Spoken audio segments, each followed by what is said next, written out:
De gemeente van Dantumediel wil inwennen Shinlitten wat hem afspeelt efter de dwarren van de gemeentelijke politiek. In dit programma nemen we die mee in deze vraag. Rietsleden, wethouders, de burgemeester, een boorde, commissies. Tal van rollen die dijstig dwanen binnen de gemeente te besturen.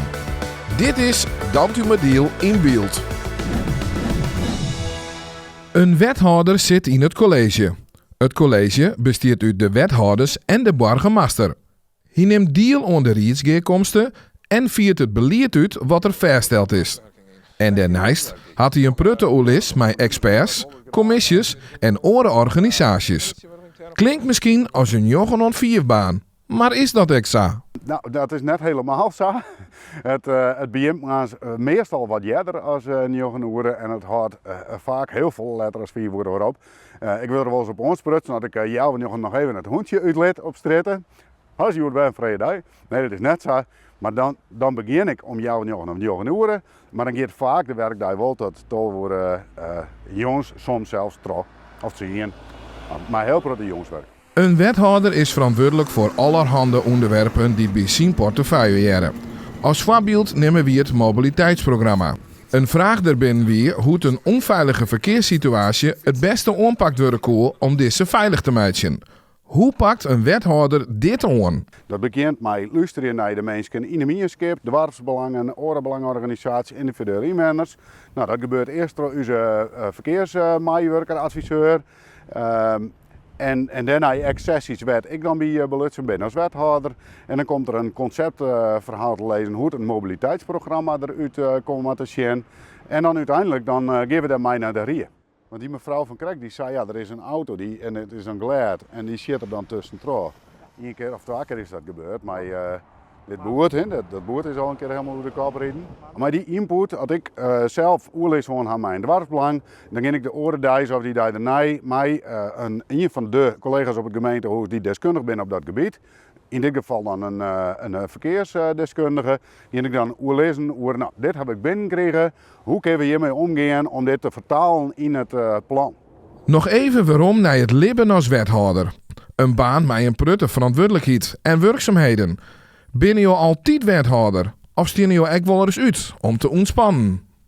Nou, stiert een wethouder wel eens uit? Dat is de vraag. In principe best 24 woorden per dag en zondagen in de week wethouder.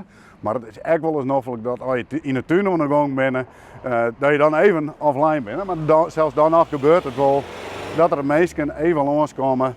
Nou, dan nog even een vraag of een verzoek. En dan hebben we daar even, als het kan, even tijd voor. Jonken de wethouder had ook een rietslid een wichtige rol. Dadelijks zorgen we naar een dij van een rietslid. Hoeveel het tier bestegen die onder de gemeentelijke politiek? En op hokker wie ze via deze zijn taak uit? Witten de meesten op stritten troch water rietsleden en wethouders kiezen worden? De mensen. Maar ja, ik weet het niet. Ik denk dat we stemmen daarover. Dus ja, gemeenteverkiezingen toch? Ja. Ja, ik denk de partijen, denk ik. Nee, toch wie? Oh, dat weet ik niet. Dat weet ik echt niet. Ja.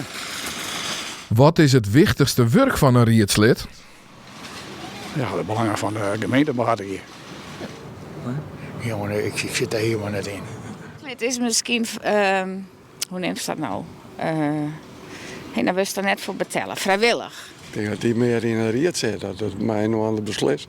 Ja. En dan een wethouder meer, dat die daar naar de site van, nou, dat gebeurt.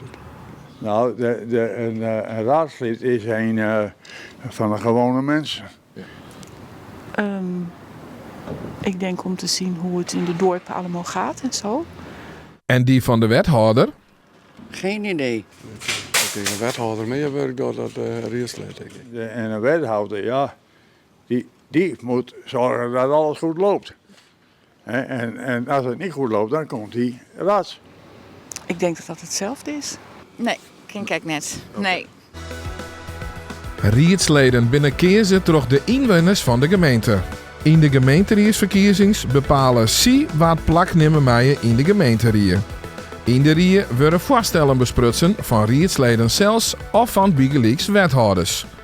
Is het werk van een rietslid een fulltime baan? Nee, de rieden zit net heel duidelijk met politiek bezig. Als ik met dagelijkse werk ga, dan is het echt meer werk. Wat ik normaal doe, en dat is in installatiebureaus. Nou ja, daar ben ik dan volledig mee bezig. Maar ja goed, jongens, dan ben je al snel weer bezig met de politiek. En val je er maar weer even te zetten. En weer inlezen. En opnieuw weer tatje nemen. En op die manier ben je wel weer volledig met politiek bezig.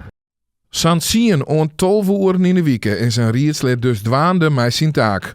Hoe zorgt een rietslid ervoor dat hij op de hichte is van wat er speelt in de gemeente? En hoe helpt hij informatie op die nodig is om besluiten te nemen? Nou, de belangrijkste taak is dat je wel gedegen onderzoek doet van wat is het onderwerp en waar wil je gaan, zodat je een goed besluit nemen kan. En daarvoor heb je een goede voorbereiding nodig. Soms de input vanuit de meerschap en soms ook gewoon andere input wat te vinden is op internet. En wat al jij misschien besluiten is of jij bepraat is in de voorbespreking. Om dat goed mee te nemen en te overwegen. Komt deze informatie naar je rietslid toe of zamelt hij deze zelfs? Nou ja, beide eigenlijk wel. Vaak zit er informatie bij. Want ja, je maakt een rietsvoorstel tot het college. Echt gebaseerd op argumenten, dus dat zit erbij. En aan de andere kant kun je echt nog even verifiëren bij de meerschap van, nou ja, hoe leidt dat bij je? En neem dat ook mee in je besluitvorming. Op hokker manier is een rietslid belutsen bij biegelijk squallen die een te Lietse huisvesting hebben. Dan komt vooral in beeld pas als de vraag eruit leidt vanuit de squallen on college. Van wij zitten krap, wij willen uitbreiden en we hebben zoveel leerlingen nou momenteel die kunnen hebben huisvesten. Al je noodlokaal en noodvoorzieningen die ze broeken. Ja, en dan komt de vraag bij college en het college maakt een plan voor. En dat lezen voor aan de gemeenteraad.